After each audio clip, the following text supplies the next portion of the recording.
Es un gusto volver a comunicarnos con TVQ, la cadena internacional de noticias. Hay muchos temas en América del Sur y en Argentina, por supuesto, ¿no? La situación convulsionada que está viviendo Colombia, que va a atravesar un año con también muchas dificultades y definiciones políticas. De Venezuela hay capítulos que son repetitivos y que figuran en casi todos los noticieros internacionales. Poco se conoce de Colombia, poco se conoce de Ecuador, donde hay una crisis económica realmente muy importante. Además, los acuerdos que se han celebrado, entre otros con el Fondo Monetario Internacional, no ayudan demasiado a solucionar la crisis, más aún la situación económica y de endeudamiento que se vive en el país y varios sectores que están muy marginados en la economía. Después hay países que han tenido convulsiones políticas importantes, el caso de Perú, donde Pedro Castillo les cuesta muchísimo poder afirmarse en el gobierno, porque justamente es una tónica general que han tomado las derechas en el mundo, pero principalmente en América del Sur, el desestabilizar los sistemas políticos cuando el triunfo no rodea sus laureles. Ha pasado en Brasil en su momento con Lula da Silva y con Dilma Rousseff, y la utilización de los procesos judiciales para destituir a presidentes e inclusive cambiar de orientación política que después originaron escándalos, como el caso del juez Moro, que después fue ministro, que después se peleó con Bolsonaro. Bueno, toda una historia que ya se conoce. Y Perú está sufriendo eso.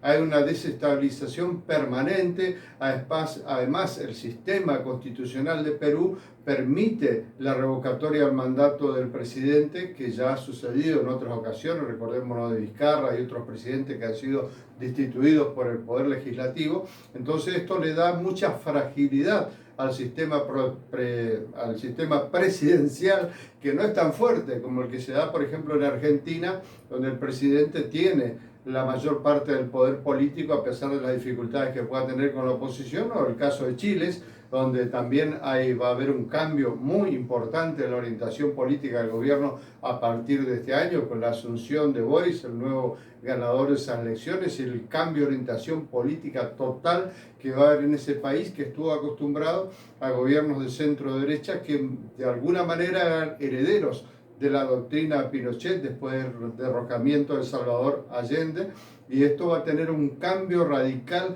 a partir de la asunción del nuevo presidente. En la Argentina, el problema principal tiene que ver con el inmenso endeudamiento hasta 100 años que produjo el gobierno anterior, el de Mauricio Macri, con un crédito de 45.000 millones de dólares, 45.000 millones de dólares. Eso lo pueden multiplicar por la moneda de cualquier país y compararla con determinadas obras, y se va a notar qué es lo que significa ese dinero. Bueno, esto forma parte de uno de los principales y graves problemas que tiene el actual presidente Fernández, que le tocó de todo, ¿no? Empezó a afirmarse en el poder tratando de reactivar el mercado interno, le vino el COVID-19 que tiró abajo todos los valores de la economía. Después está la presión del Fondo Monetario y de la oposición interna para acordar el pago del crédito, porque lo firmó un gobierno constitucional de Mauricio Macri, elegido por el voto popular, en condiciones impagables, porque la balanza comercial no da los números para poder afrontar los compromisos de la manera que se han firmado. Esto obliga a hacer la negociación, que es lo que tiene un borrador, por decirlo así, porque todavía no está aprobado del todo, y que prevé, entre otras cosas, un nuevo crédito que pagaría todo el crédito anterior y pasaría a existir un nuevo crédito.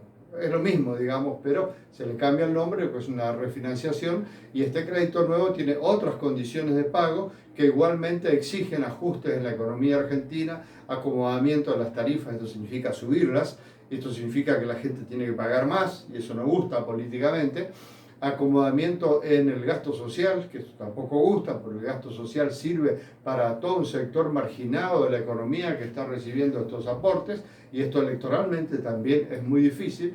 Y el gobierno tiene la contrapartida de poder reactivar la industria u otros elementos. Recordemos que la Argentina también es un país exportador y que en realidad tiene potencialidades, porque aquí no es solamente lo agropecuario, hay minas, de uranio, hay minas de cobre, hay de distintos elementos y también petróleo en el sur, no en las cantidades que Venezuela, pero sí en cantidades suficientes como para incluso exportar gas. O sea, hay alguna serie de medios disponibles, pero no hay tiempo, y esto quizás es la urgencia mayor del gobierno, que a su vez tiene que aprobar en el Congreso Nacional el acuerdo con el Fondo Monetario Internacional, y ahí tiene algunos escollos importantes dentro de la oposición, que es la que sacó el crédito, pero ahora lo cuestiona, y también dentro del oficialismo, porque algunos, por ejemplo, como el hijo del ex presidente Néstor Kirchner y de Cristina Fernández de Kirchner, actual vicepresidente, renunciaron al bloque de diputados nacionales por no estar de acuerdo con las condiciones del fondo. Y ahí le toca a Germán Martínez, su nombre de la ciudad de Rosario,